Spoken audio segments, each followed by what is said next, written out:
21ویں صدی میں اردو کی ترقی، اس کے امکانات اور ہماری ذمہ داری ہے۔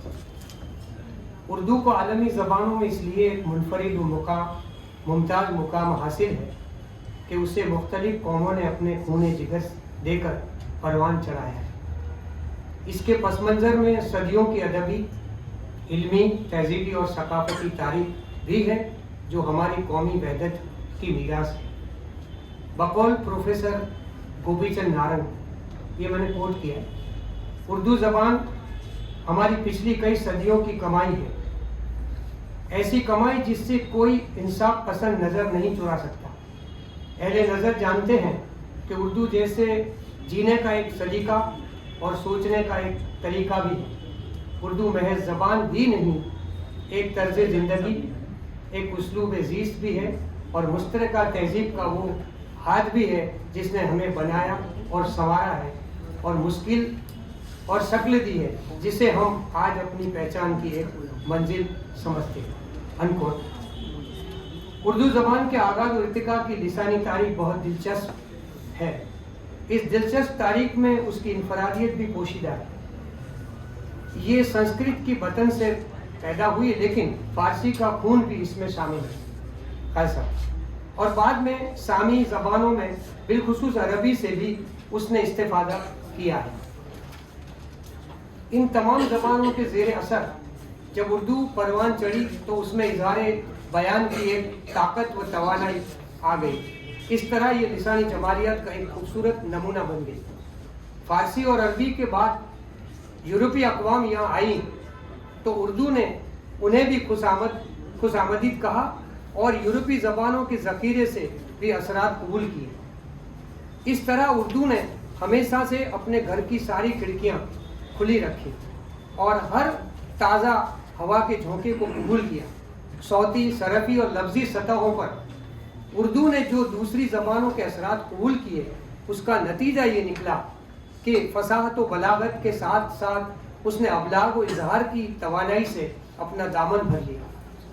اب یہ زبان افہام و تفہیم اور ابلاغ و ترسیل کے اعتبار سے نہ صرف ہندوستان بلکہ پاکستان، بنگلہ دیش، نیپال، بھوٹان اور یہاں تک کہ USA اور UK جیسے ممالک میں اتحاد و ابلاغ و ترسیل کی زبان بن گئی۔ لیکن ہم جب 21ویں صدی میں اردو کے منظر نامے پر نظر ڈالتے ہیں تو ہمیں افسوس ہوتا ہے کہ اردو کا رشتہ اہل زبان، ادیب و فنکار اور نام نہاد اساتذہ سے صرف روزی روٹی اور شہرت پرستی کے حد تک ہے۔ بزرگوں اور دوستوں، اگر اردو سے ہمیں واقعی ہمدردی اور وابستگی ہو تو کم از کم ہم اپنے بچوں کو اردو کی تعلیم سے محروم نہ کریں، بلکہ اپنے گھر یا مدرسوں میں بچوں کو اردو کی تعلیم دلوائیں۔